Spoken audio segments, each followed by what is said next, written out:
Just one of those podcasts, Right? You look like you almost forgot what the title was. I did. Oh, man. What is the title? It's just one of those podcasts, Oh, man. yeah. One of those. One of those, man. One of them, they're casts of pods. Oh, yeah, that's what we do now. Well, at least that's what we do in our spare time. Cast out some pods. Right, yeah. I mean, that's... I suppose. We're doing good, man. We gotten into a routine. Now if we could just get everything else working, like, on iTunes and all that. Like my brain? Oh, yeah. Well, yeah, that, Oh, yeah, push start. Oh, crap. Okay, nice. Now we're good. Now we're going. Now we're getting into it, man. Oh yeah, getting into the nitty-gritty. Woo! So, man, we're doing another music one, man. Yep. Done quite a few. Well, when I say we've done quite a few, we've already talked about one of the other. We've done the only one that matters, which is Limp Bizkit. Man, that kind of feels insulting to this band we're going to talk about today. I'm sorry, Limp Bizkit's just the greatest band of all time.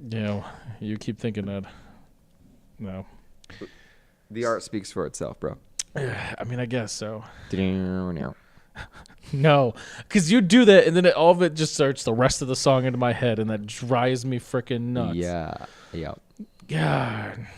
So, all right, today's band. Yes, the one, the only. Linkin Park. Linkin Park. One of the most influential bands of all time. Like, one cannot deny that they have stood the test of time. They have garnered millions of fans, covered a bunch of different genres of music. Definitely. Have just kind of like grown and grown, and ever since their inception, they have not lost their stride as far as their popularity and influence goes. They've just reached that pinnacle. And I would dare say got a lot of kids through high school in like yeah. I mean, you see bands that come and go. You see bands that have their one popular album and then that's it.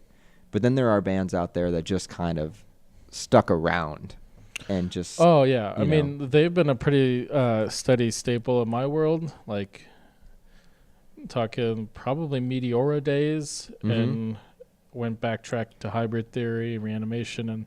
Nice. They've pretty much been in my and beyond in my playlist since then. Yeah. They have proven themselves. They are on the same level as bands like I don't know, bands that stuck around forever. I was gonna say like Metallica, but I think they'd be above Metallica because Metallica lost like a bunch of their fans along the way. Like I think Linkin Park has pretty much stayed on the same. Like they've done some things that have pissed fans off, and we'll talk about those when we get to it. Right, but they've always seemed to kind of loop back around and come back in. I gotta eat this Pop-Tart. I'm sorry. Don't judge me, dude. That reminds me, dude. When are we gonna do the Pop-Tart episode? Are we gonna do a Pop-Tart episode? It feels like it would just be another bad idea, like an energy drink episode. I'm down to do a Pop-Tart episode. But, sorry, I'm really sorry. I'm interrupting the show. I, need food, real bad right now. I don't know why. Dude, man. Those energy drinks fucked me up. Oh, God, dude. Are you seeing into, space and time? Yeah. Oh, God. A little bit. And you know what I see? Linkin Park. I see a big robot with Linkin Park, the title above it. Oh, man, that's a good one. So... Earliest memory of Linkin Park. Where does it start for you? Like how far back? How far back does Linkin Park? Well, I think it would go back to 7th or 8th grade, or maybe the summer in between. Okay. I'm not 100% certain, but I think I remember hearing Linkin Park in either a movie somewhere or maybe on even the radio. Like who listens to the fucking radio? But. For those listening, radio is this thing. No, I'm just kidding. No, you should really explain it. What the fuck is the radio? Radio is that thing that you skip over in your car to go to the auxiliary port on your car so you can play what you want. Yeah. But I think I had heard of them, known of them because of that. Okay. And then I remember one day I was watching back when MTV2 played videos or something like that. Or maybe it was, what was that other channel that played rock music? No. MTV, VH1. There was Fuse? Fuse. What was it? Is that it? Was that Fuse it? TV, yeah. Yeah, it might have been them. Yeah. I think I saw the music video for In the End. Okay. And I remember like showing my parents. I'd be like, "This is that band I like," and they were like just making fun of the whole video because obviously they're like, you know, what is this kid's music? Yada yada. Music in our day was better. You know, Of course it is. Right. that kind of stuff. Yeah, of course. And then I remember I got some money at some point. I don't remember what from, but I was really young in like 7th grade, and I went into Kmart. Kmart, dude, not Okay. Walmart. Kmart? Kmart. Back when Kmart was still a Yeah. thing, man. And I went into the music section and I bought the first 2 CDs I ever bought in my whole life with my own money. I bought The Sickness from Disturbed. Oh man, that's another band we could go on about. And I bought Hybrid Theory, Linkin Park. Okay. So in essence, it was the first CD I ever bought. And for those who don't know, CDs are these discs that they used to put music on. Right. Bands would release an album and you'd get it on a disc. Yeah, and there used to be artwork on the disc. disc. Artwork and maybe lyrics in the pamphlet that comes with it. Yeah. And sometimes if we were lucky, there was a double discer. There was that many songs. And you would put the CD in this little handheld thing called a CD player, or some people called them a Walkman. Yeah. Walkman was a brand, but you could call it that also, right? And you'd put it in there, and there's headphones attached to this device that you would. This is so patronizing. But there's people out there who probably are like, "What's a frick is a?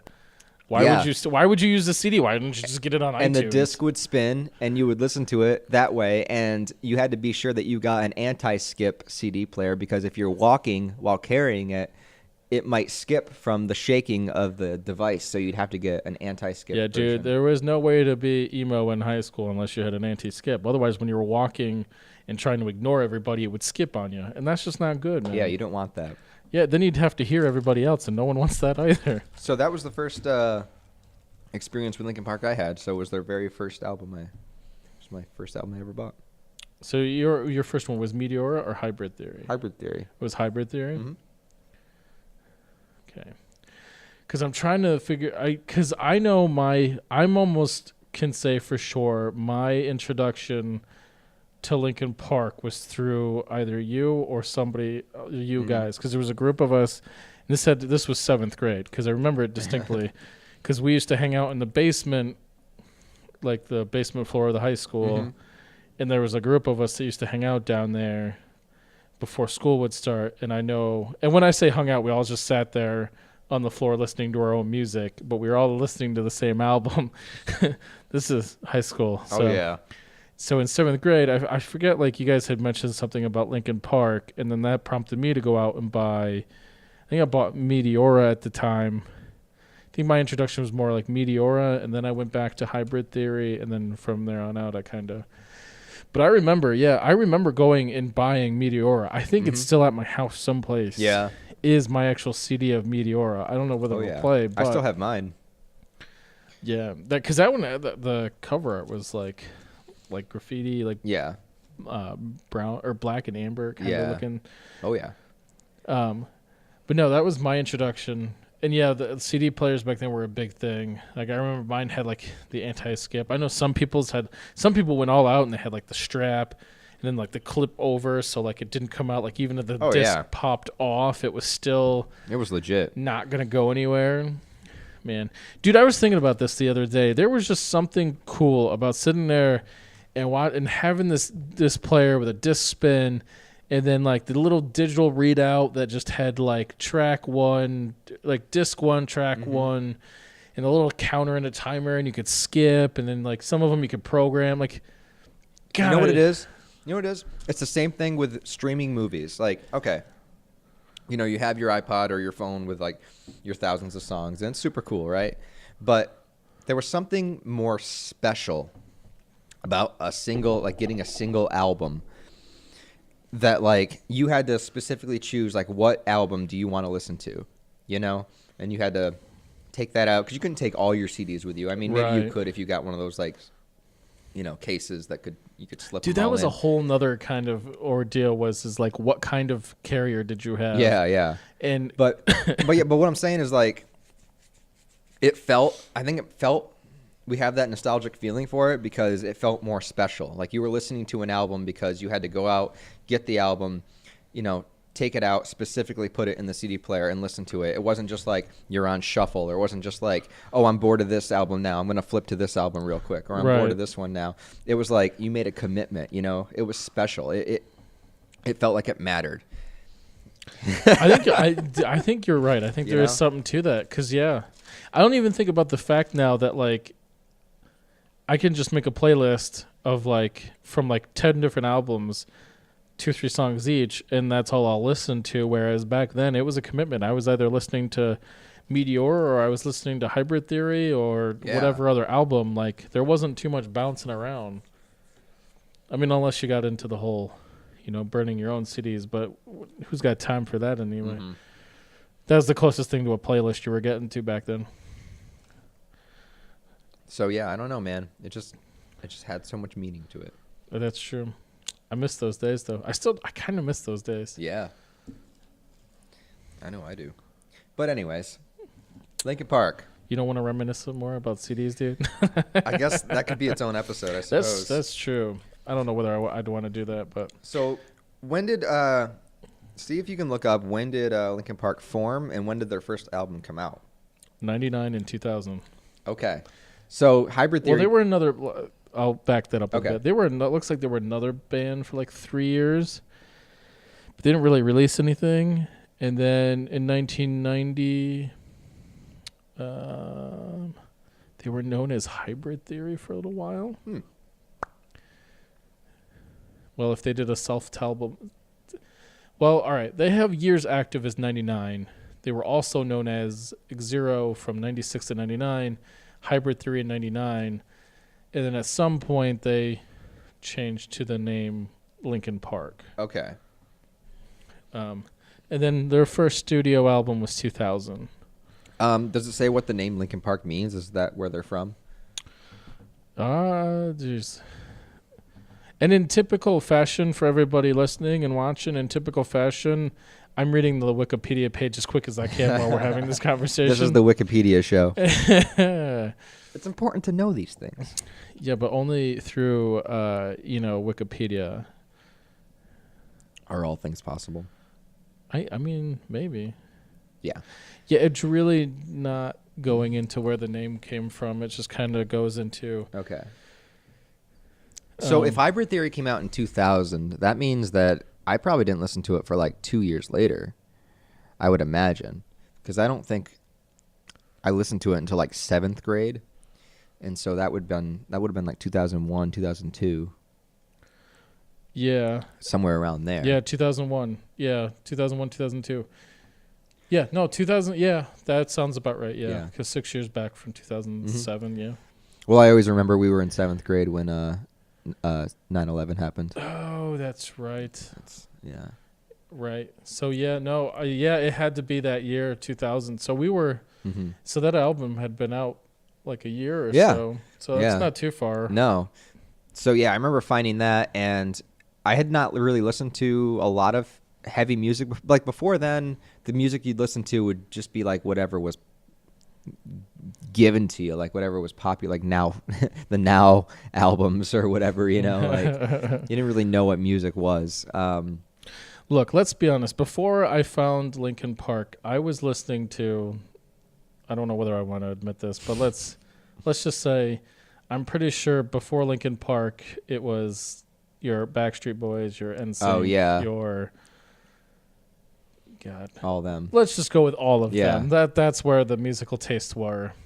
Until I found Eminem. Then it was game over after that. Yes.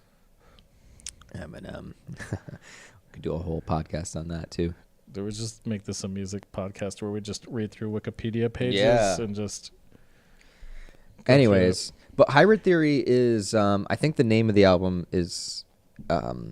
symbolic of what the album is, because it's a hybrid of like heavy music and rap, which was starting to become really popular at the time with nu metal is what a lot of people call it.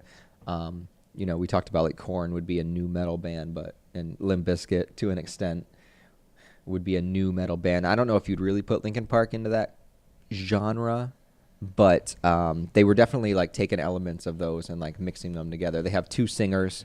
They got Chester, who is more like the heavy rock screaming vocals, Right. and then they got Mike Shinoda.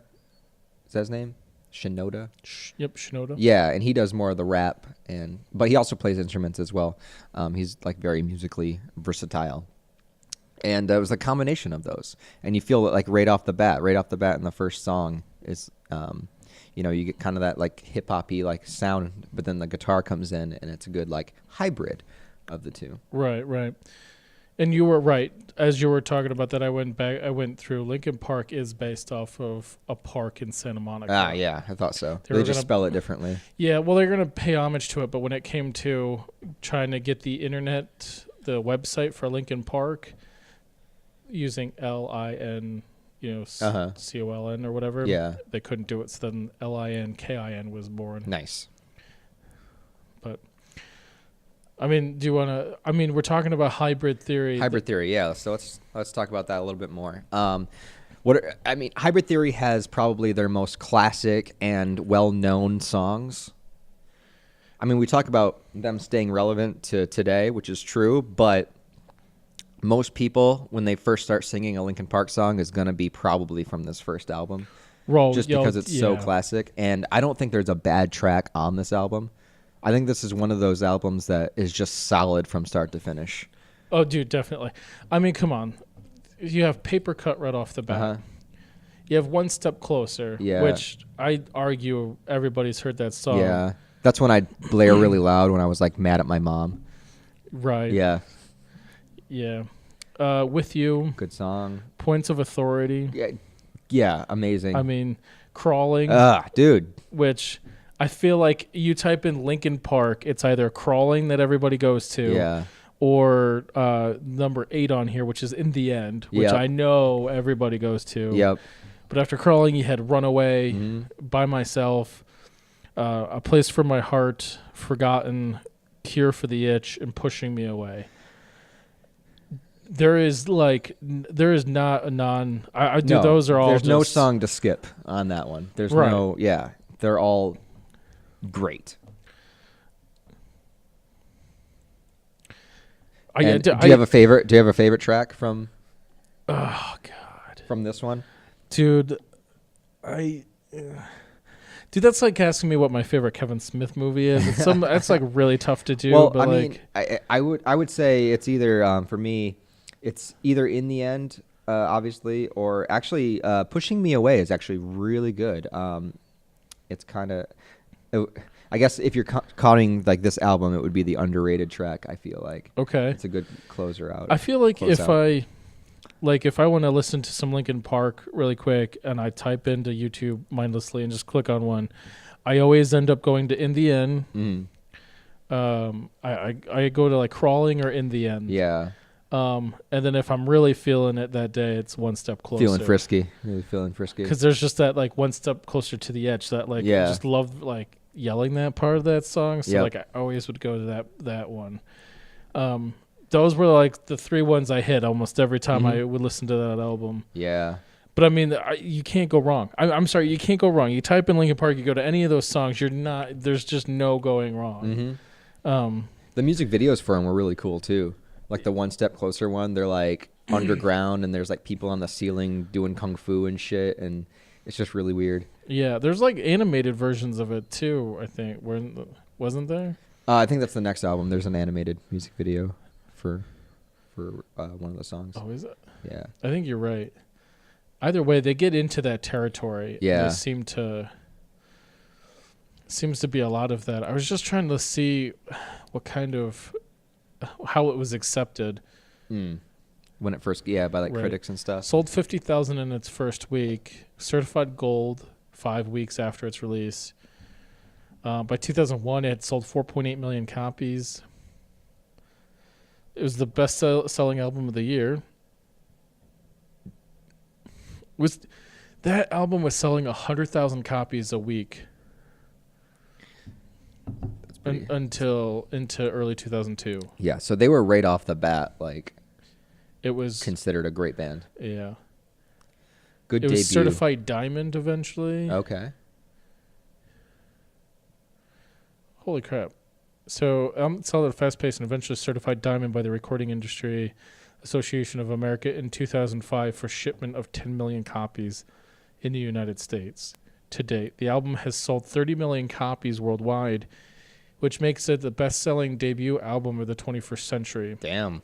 As of July 2017, the album has sold 10,500 copies in the U.S.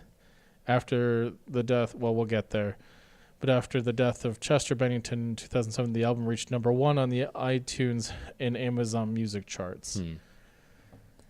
God, I didn't know that about that album. That's crazy. Yeah. Those are some ridiculous numbers, dude. And for your first album, your debut. That's your debut album, and those are the kind of numbers you're pulling out? That's crazy. Oh, man. So how does one follow this up? Well, interestingly enough, because I have to look at the dates, because Meteora comes out, but Reanimation is in there in between Hybrid. Yeah. And this is kind of one of those. There's a few. There's a main discography of their main ones, but then there's some side projects that were pretty cool. So it kind of depends on what we want to do. Right. Do we just want to go through the discography, or do we want to hit the side projects as we go? Well, I guess we can hit them a little bit. Because, Linkin Park did an interesting thing where they did a Reanimation, which was, in essence, a remix, if I remember it, a remix of the Hybrid Theory album. Right. And, I'll be honest, I don't remember Reanimation that well. Like, I remember listening to it, but it wasn't on repeat for me. Like, it wasn't something I don't know. I didn't have a copy of it, I didn't keep it around. Right. I don't think I did either. I feel like it was one of those, like, neat things that they did, but I didn't. That was 2002. So Okay. 2 years after they had done Hybrid Theory, they did Reanimation. And this is the album I was thinking of. Yeah, the cover of the album has like a Gundam on it. Right. Essentially. Yeah, I don't remember this album a whole lot, but holy crap. Maybe I should go back and listen to it. Yeah. Just out of curiosity. Yeah. It's been a while. Yeah, it's been a long time. But so they did Hybrid Theory, then Reanimation comes out, and then I know this one was a big one. Meteora comes out. In 2003, right? Yep, 2003. Yep. And I know this one was a big one because I remember the day this album came out, or the week it came out, like all of us sitting around and being like, dude, I really like number 4, like, what about you? And that was a conversation for a while, but, and then again, here, you have the foreword, which is just the instrumental beginning, Don't Stay, Somewhere I Belong. Yeah, great. Lying From You, Hit the Floor, Easier to Run, which I like that song. Yeah. Faint, Figure .09, Breaking the Habit, which... That was the one they did the animated music video. Yeah, you're right. That's also another one that like is a frequent go back to. From the Inside, Nobody's Listening. That's another good one. Session, and then Numb. Yeah. Numb is extremely popular. Yeah. That's like one of their number one songs I think for time. a lot of people that's like the same territory as like In the End, and Crawling, and all those. It debuted at number 1, sold 810,000 copies in its first week of release, which Meteora did 50,000. So that tells you how much they gained off of the first album. Yeah. As of June 2014, the album sold 6.7 million copies in the U.S., over 27 million copies worldwide, and the album was ranked number 36 on Billboard's Hot 200 Album of the Decade. Dude, I remember listening to this so much when it came out. I remember listening to this on the way to like when I did like my martial arts class and stuff, and on the way back, and I remember like after school walking home listening to it, and just like all the time. This was just like constant on repeat. Dude, it was. And also they pretty much did it's funny because they pretty much did the same exact style as Hybrid Theory. Like it's they didn't really change anything up with this album. It was pretty much like the same consistent style. I mean, I would agree But- to some extent, but yeah. I think this was a little bit more toned down. Yeah. A little bit, not by much, but just Uh-huh. enough that it sounded a little bit different. Mm-hmm. But it's just the same. Like they didn't lose any fans because of this one or anything. Like it was pretty much well accepted. Like it was like part 2. It was the sequel. Right, It was, right. And that's just what it is. And like every track again is good. There's not a bad song on No. there. I mean, I guess there's. I mean, we're not biased or anything, but they're really I'll be judgmental as we get into further albums. I'll be more, yeah, there are a judgmental. few in the near future that were just not as. Yeah. I didn't dig them as much. But I got to be honest, and if I am being honest, then I think their first 2 albums are both like great. Oh yeah, like, there's there's nothing really bad to say about them.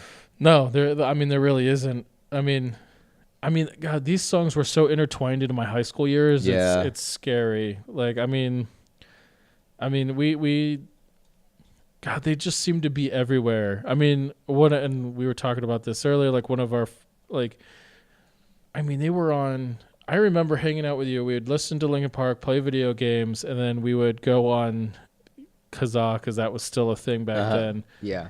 And find just videos that were like DBZ videos or animated whatever, like linked up to Linkin Park. Right. videos. Okay. And this was a huge thing. Like AMVs is what you would call anime music videos. Whatever.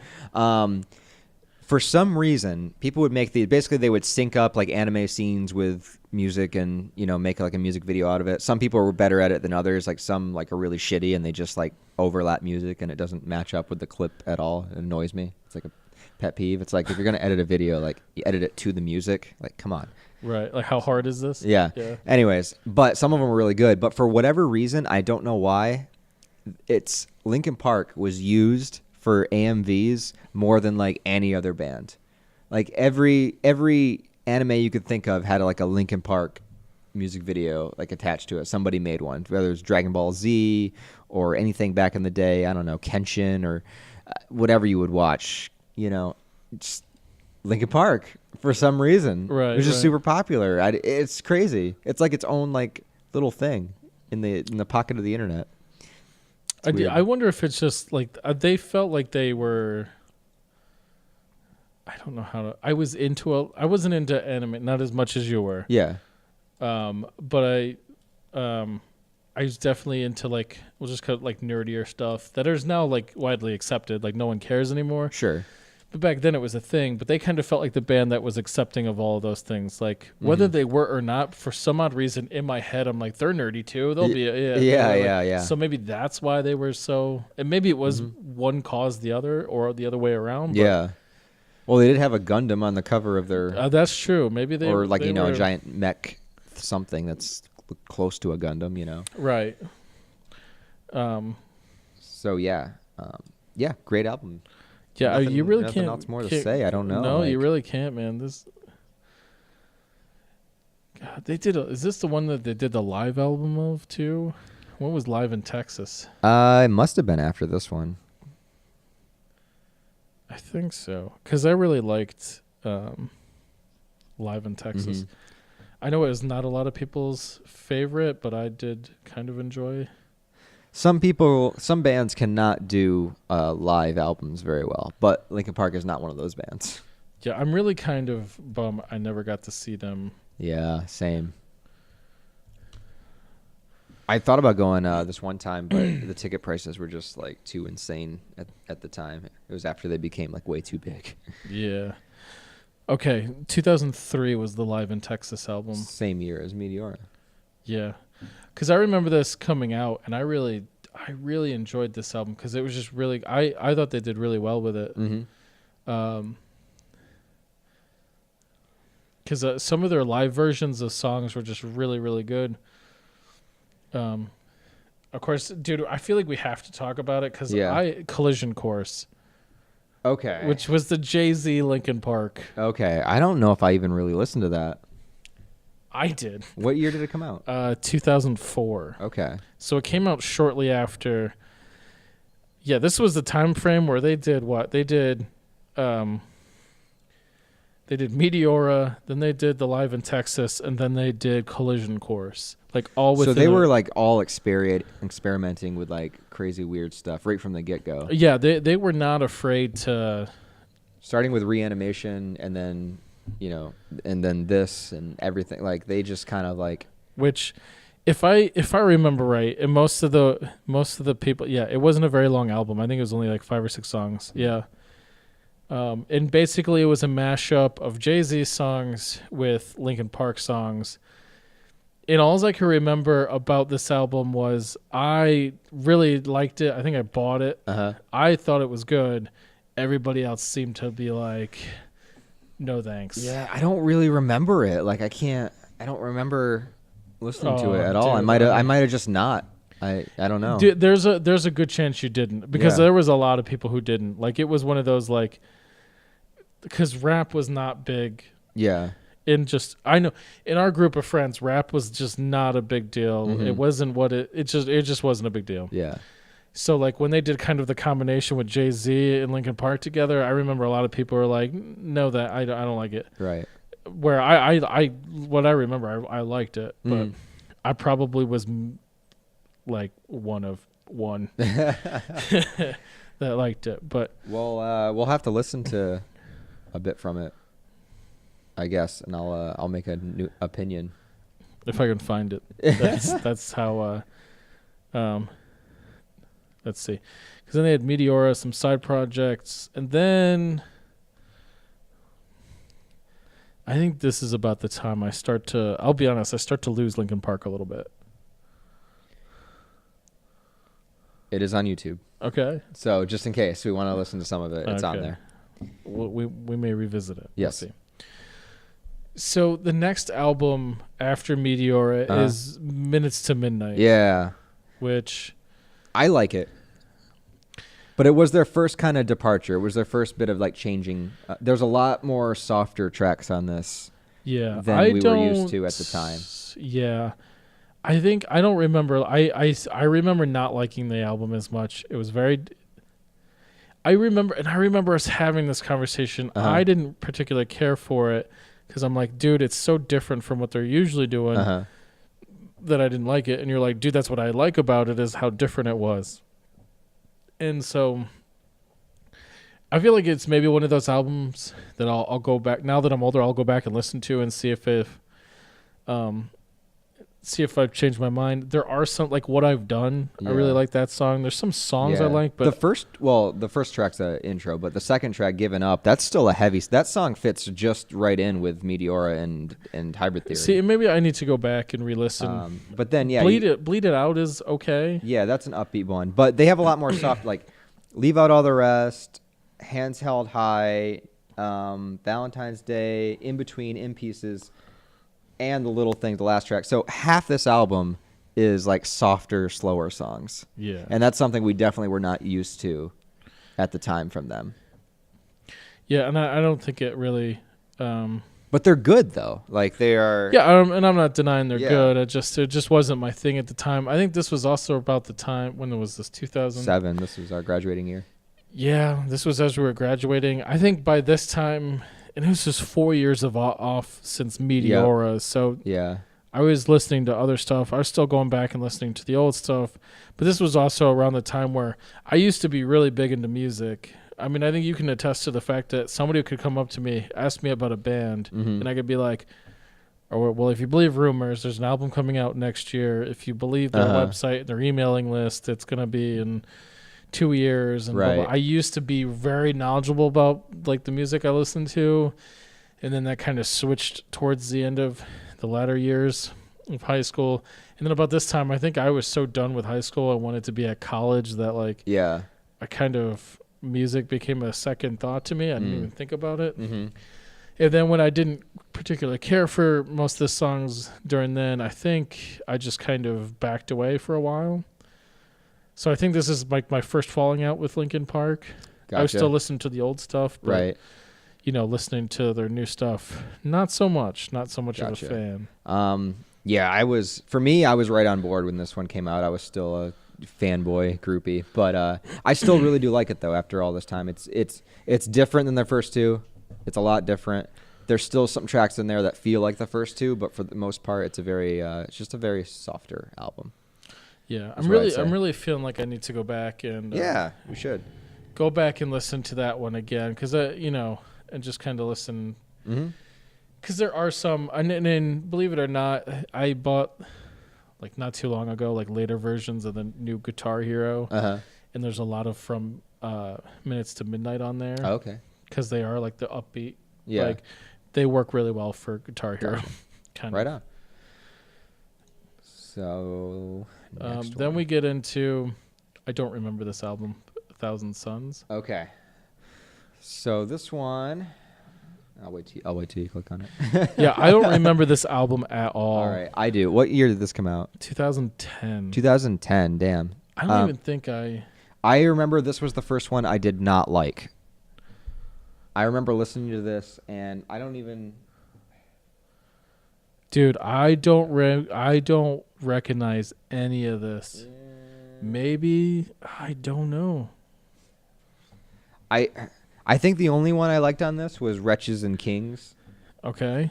But I don't think I liked any of the others. This one just felt really strange to me. What did this even? This one sounded very ambient, like very like. I mean, I'm literally gonna check my phone to see if I have it in my. Okay, pull up a song from it because you're right. I don't even know whether I have this album, dude. I'm just dumbfounded because I'm looking at this. I'm like, I don't remember this album at all. We could check YouTube out too. This one was called what? 1,000 Suns. 1,000 Suns. Yeah. Yeah, dude. I don't have this album. I don't remember this album. Dude, this is really testing my Linkin Park knowledge because I didn't even know this album existed. Yeah, let me just play a little small clip here from one of the songs. This has a music video, so it was a single. Copyright strike incoming. Yeah, I know. I'll just play it for us. Maybe I won't hold it up to the mic. It's still going to come through. It is what it is. I figured if I tried to talk over it, we'd be okay, but even then... Yeah, dude, I don't... See how it's like very like ambient? Like it's very kind of like... I don't know how to describe what I mean by ambient. See, this feels very like Minutes to Midnight, but pushed further beyond what it should have been pushed. Yeah. Yeah, dude, I have no memory of this album. Yeah. Of course, that was what, 2010? 2010. Dude, 2010, I was just trying to survive college and get through college. I mean, I do remember it coming out, and I remember it took me a while to listen to it, and I was already like, wow, it took me a really long time to get around to listening to a Linkin Park album. It was the first time that's happened. And then I remember it was just like extremely disappointed with it. It just felt like way too like ambient and weird. Like I just wasn't a fan. Man, but I do remember it. Now I feel like I got to go see if I can find that album someplace and download it and listen to it. Whether I'm going to like it or not, probably not. But yeah, it just bothers me that I didn't know that album existed. Yeah, it'd probably be my least favorite for sure. So we're going to skip past that then and go to the Living Things album.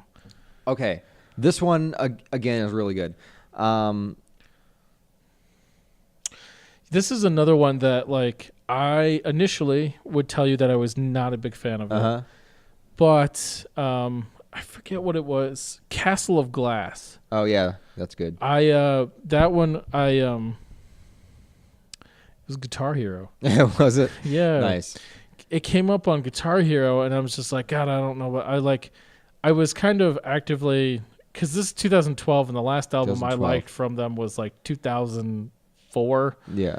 It'd been a while. Yeah. So like I started listening to it and I was just like, all right. And then I played it like a few times on Guitar Hero and I'm like, I kind of like this. And then I looked up the music video and then I jumped into Living Things. I really liked Victimized too. Yeah. I like that song. That's a heavier one. So there was a few on this song. I like the intro, the Lost in the Echo is a good one. It's a good sing-along one. This one, how you said that like their last one, 1,000 Suns, was probably like a step, like they did Minutes to Midnight and then they stepped a little too far into that direction. Right. I think this one is like a step back again. I think this one is like the same as Minutes to Midnight. Okay. It's kind of in the same. I think this one has catchier songs. Like this has more like singable songs, I guess. If that makes any sense at all. No. You're making. Yeah. I get you because like Castle of Glass, Yeah. Vic, like those are ones that you can. Yeah. So I think this is like Minutes to Midnight, just a little catchier, maybe a little more mainstream, Okay. but not in a bad way. No, that This makes is sense. because this album's pretty good. I mean, if anything, this is showing that Linkin Park can go all over the place. Yeah. And not all their songs sound the same, even though earlier in my years I complained about that initially, but I got over it. Right. Yeah. So I mean, this one's pretty good, and yeah, In My Remains and Powerless is the last one. Is a slower song. This one's good. I like this one. Let's see. This debuted at number 1 in the Billboard 200. There you go. Selling 223,000 copies. It fell to number 5 in its second week.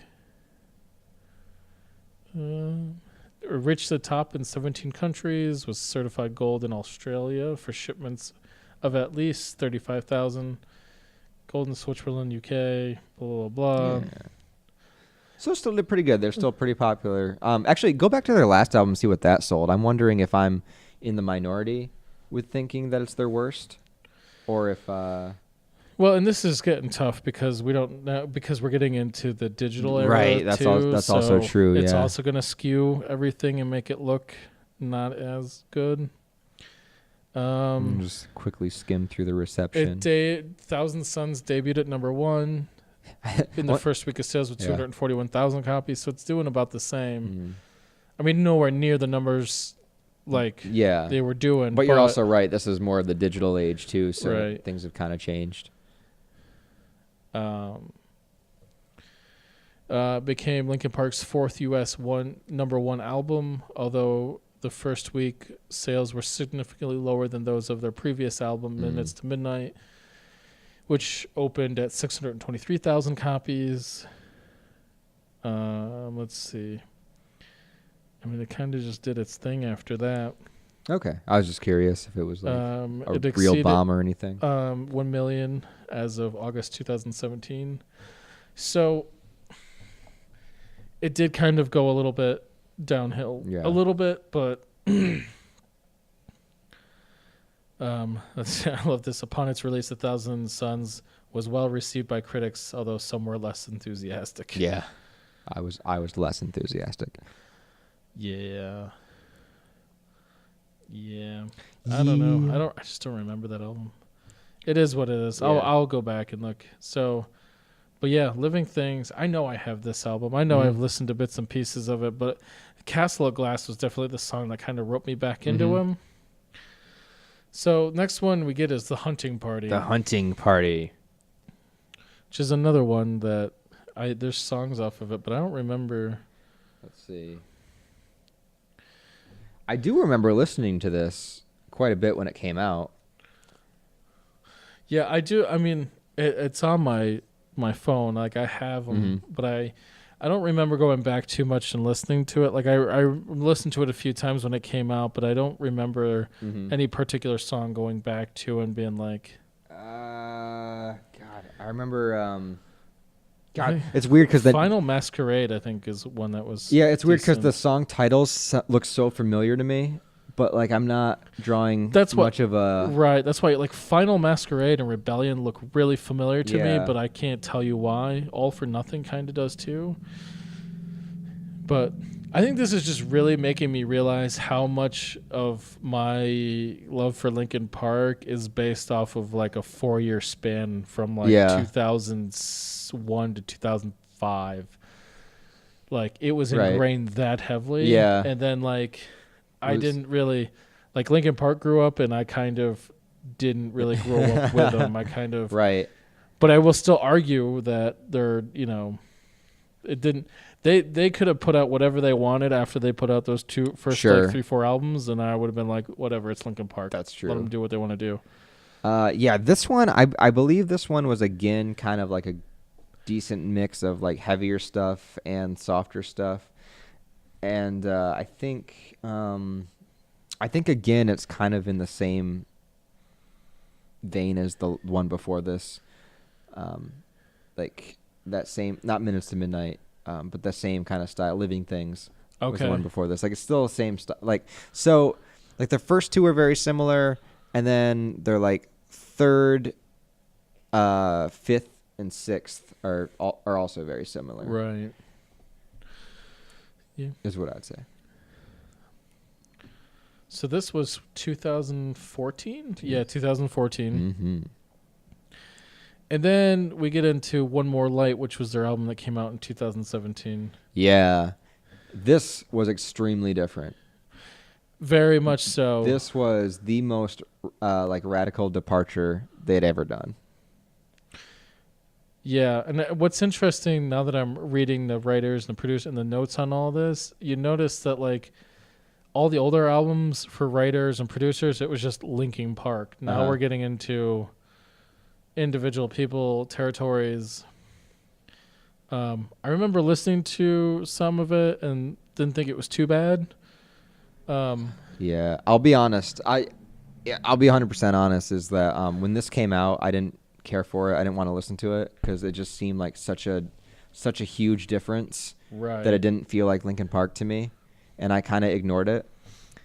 And I'll be honest. Once Chester died, I went back to it, and I had a completely different perspective than I did before. Oh yeah, dude, definitely. And it changed. Like, the lyrics had so much more meaning, and I'm horrible. It's sad to say that. It's sad to say that it obviously it took somebody doing that to me to like look deeper into what they were saying. Like, you know, it's something like you should always be doing. Like, people, I mean, music is very common, and there's a lot of shitty music out there, like pop acts and music that like is just like repetitive nonsense that doesn't mean anything. But there are artists out there who really write down what is they're feeling emotionally and what they're going through and whatnot. And sometimes it's hard to differentiate like just music that's out there to make money or music that's out there to say something. And sometimes some lyrics take they're better off taking a double take than just writing them off. No, and I feel like I wrote this album off like way too soon because I'm a Hybrid Theory fan from back in the day. I just didn't. No, I remember us having that conversation because when that all happened, it kind of was just like, oh man, like Linkin Park got me through high school. Mm-hmm. And then I started going back and listening to the albums, and I think that was the time I texted you. I was like listening to their latest album, I'm like, dude, this album is eerie now. Like, I don't, like, I feel like, why weren't we listening? Like, this is like makes like I remember like texting you and talking to you about that because we were both like, this album takes a whole nother spin. It has a whole new meaning now. It's I mean, whether it was meant to be that way or not, there's no one here to say. But all I know is I listened to that album one time. I was just like, yeah, it's not bad. And then that happened, and then I was just like, And I'll listen to it now, and I really like it. Like, I really like it as music now too. Like, I mean, I haven't listened to it in a while. Mm-hmm. This just makes me feel like I need to spend one day and just go through the entire all their albums because it's just been so long. But yeah, no, it's I mean, it's unfortunate. I mean, because was that event last year that? I think it was 2017. Well, it came out in. This came out in 17. I think he also died in 17. July 20th of 2000. It's almost been 2 years.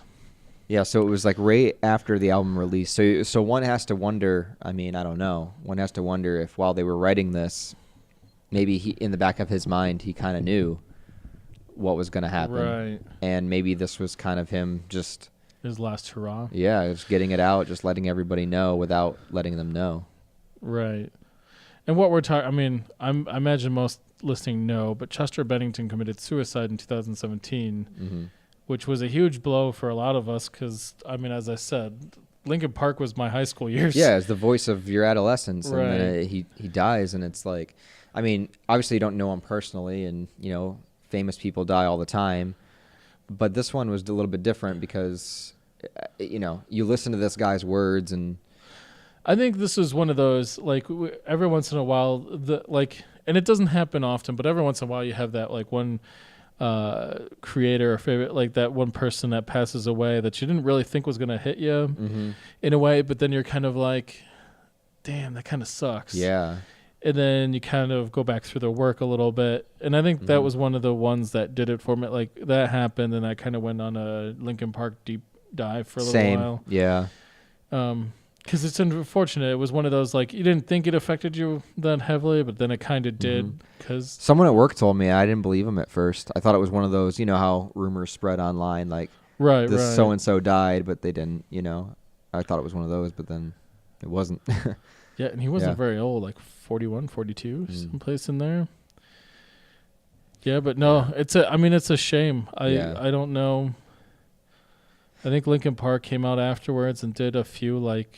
They've done shows, mostly like in honor or as like a fundraiser for that kind of stuff. Like the National Suicide Hotline and stuff like that, but I don't know. It's kind of a sad kind of...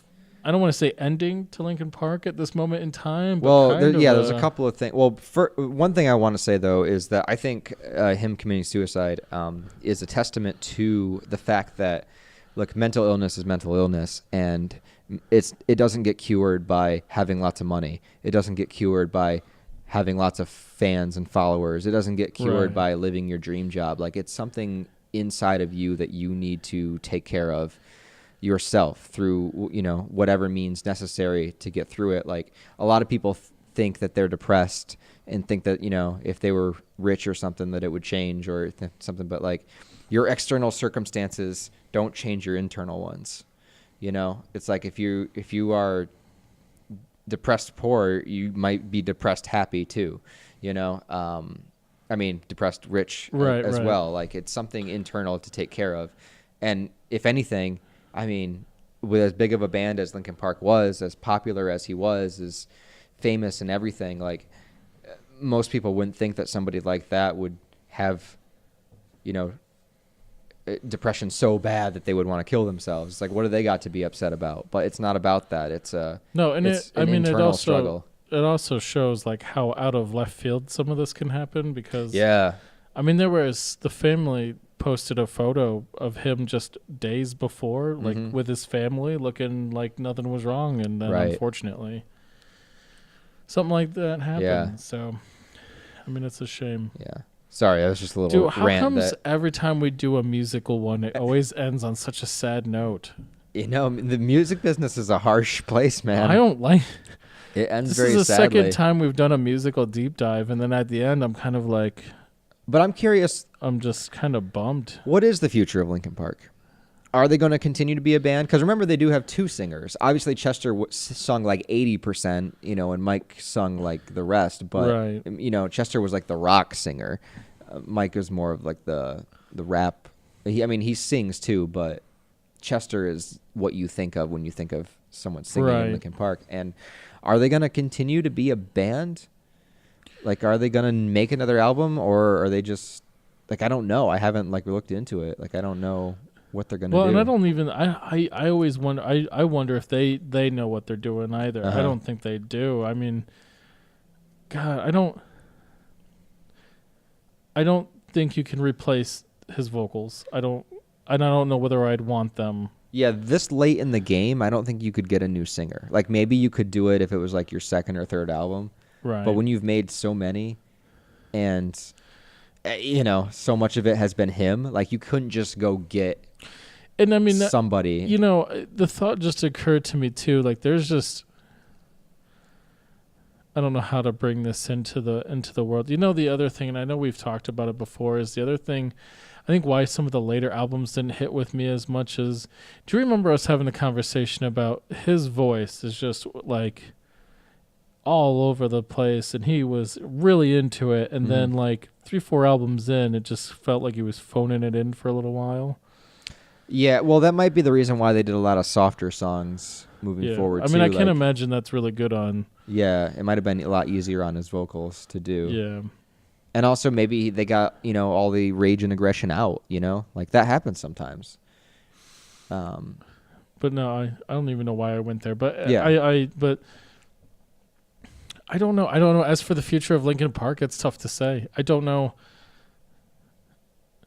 Don't get me wrong, it'd be nice to see Linkin Park continue on, but it's just not going to be the same. Yeah. And I don't know what I honestly, because I'm sitting here and I'm like, what would my response be to Linkin Park going out and trying to be Linkin Park again? And I don't know how I would react. And I think if I was the members of Linkin Park, I think they're sitting there going like, if we try to go out and be Linkin Park, how are they going to react? Yeah. Because how many bands have been able to go out and be the band that they were and it work? Mm-hmm. There's very few. Yeah. If not, I mean, there's hardly any that I think really have made it truly work. I mean, look at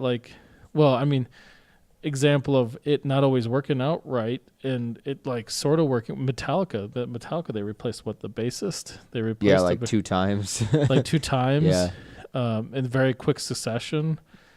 And there was a lot of backlash there. But like losing a singer is singer's so a lot different. Yeah. Now, like as I was saying that, I'm like, singer's a lot different though. That's the voice, the sound of the voice of the band, which is a little tough to replace. And I don't know of any other band that has tried to do that. Yeah, I mean, do you think? And this is going to bring up another. Do you think it's going to be a situation like, and this isn't me comparing them to them, but a similar situation like Queen, who lost Freddie, and it was very hard to replace Freddie. Yeah.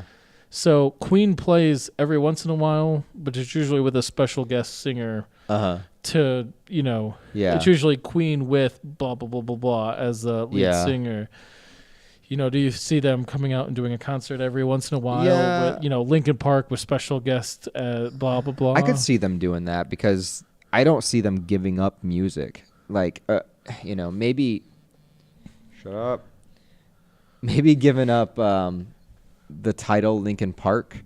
And then, like you said, just doing like some festivals here or there, some big shows, right? As Linkin Park with a guest singer or something. I could see that happening. I think we start to see a lot of individual projects, like Shinoda doing his own project. Which I think he was already doing. Oh yeah, he already has a solo. I think you start to see them, and so does the Asian guy in the band that does a lot of the like DJing and whatnot. What's his name? Steven something. I know who you're talking about. He does his own stuff too. I think you start to see more of that going on. I don't know. There's not a Steven on that list.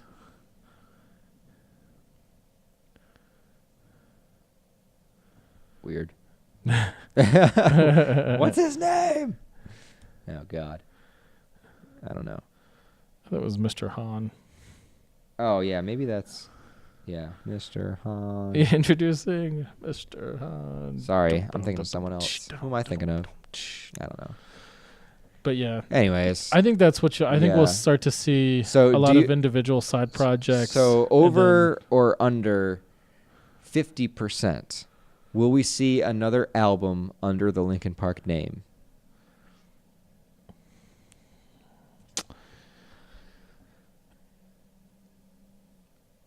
I'd go new music or new music. New music. I would go under 50%. I don't know whether we see one under time. Now, over 50% that we get like a tribute album with a few new tracks on it, but nothing. Not a whole new album. No, under 50% for sure. I'd probably go under too. God, why? Why does every time we try to talk music, it's just like, well, I guess this is it, guys. Yeah, this is the end. But better to burn out than fade away. I mean, I guess. So let's see here. I think we had one question. But all right. Well, I'll ask you this question, and then we'll look and see what other questions were out there. If you had to deal with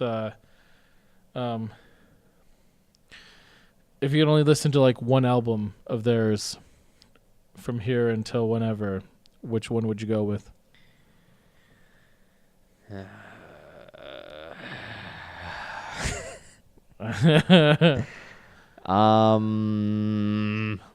Like you have your CD player, man. Yeah. And you can only take one CD with you onto the island. Which one do you take? Damn, that's so tough. That's because you know which two it's between. Right. And it's the same question that we got. It's the same question a friend of ours asked. Which one's better and why? Yeah, Hybrid Theory or Meteora. I feel like there's been great debates over the course of many centuries, and this is just one of them, the Meteora or Hybrid Theory debate. I'm trying to think of which one works more as like a full album, start to finish. Like what's like not the individual songs that are on it, but what works best as a whole. I mean, here's my thing. I think the original has a lot of more individual just hits and like as the kids say these days, bangers on there. Yeah. But Meteora is more of the like all-encompassing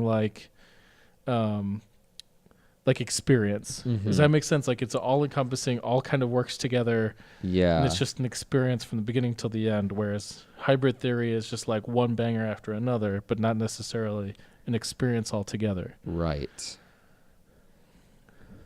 Meteora doesn't have In the End.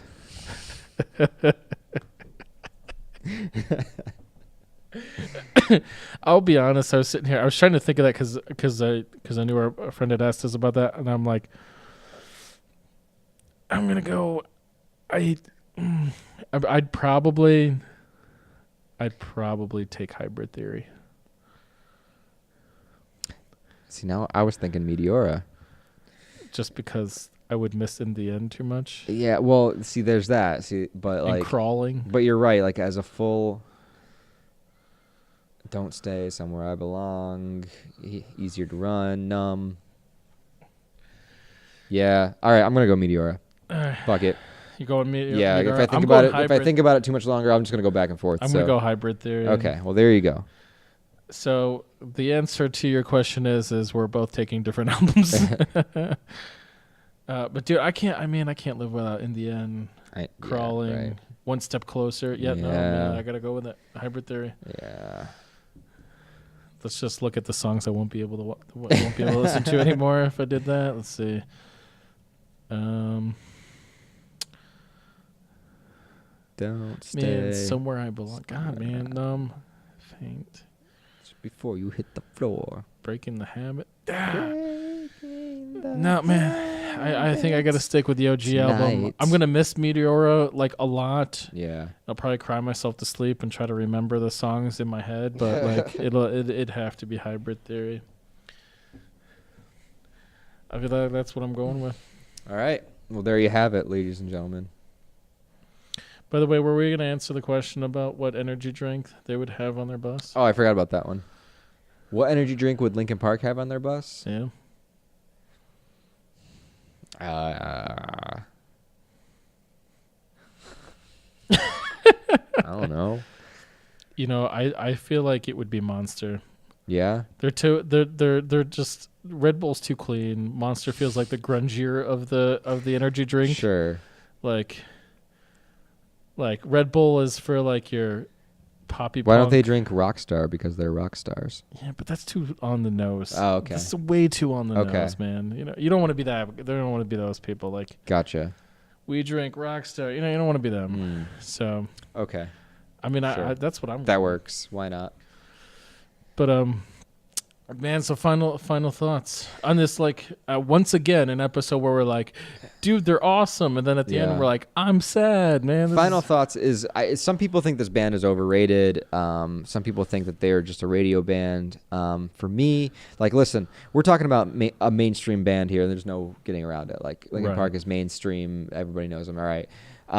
That's not to say that I don't listen to music that isn't more unknown or whatnot, but I'm not pretentious about it. Like, if it's mainstream and it's good, I like it. If it's, indie and it's good, I like it. Like, I'm not someone that's just like, just like with movies, it's not like I can only like artsy independent movies. I can also go like big budget, summer action flicks. Like, I like what I like. I like what resonates with me. The one thing I can't stand is people who have to gravitate to one side or the other depending on what they want to be seen as opposed to what they actually like.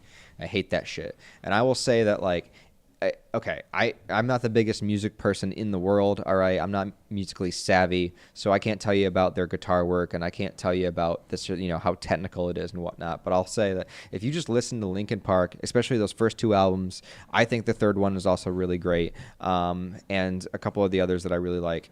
I don't see how you can listen to that and at least not admit that it is good, even if it doesn't resonate with you, if it's not your type of music. Like, it is solid. The singing is solid. The lyrics are on point. Like, it makes you, it's catchy. It makes you groove. Like, there's so much to it that's good that I don't see how you could deny it unless you're just simply like trying to seem too cool and not want to like a mainstream band or something like that.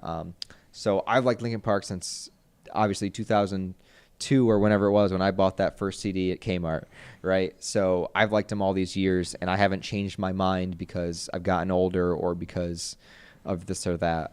I just think that they're great, and I'm sad to see them go. I'm sad to see Chester go, and it really sucks. And I'll probably be listening to them my whole life. I'll be an old man listening to them, and the new kids will be like, "What the fuck is that? Like, why don't you turn that grandpa music off?" And I'll be like, "You guys don't understand. It'll happen, dude. I'm breaking my habit right now." So yeah, all the power to them, and I think they've earned their status. Well, in the end, dude, I can't really top that. That was good. I completely agree. So I think I'm just going to end it there. Right on. Thanks for watching. Yep. Tell me your favorite Linkin Park album below in the comments. And please like and subscribe. Yeah, that would help. See you guys next week. Bye.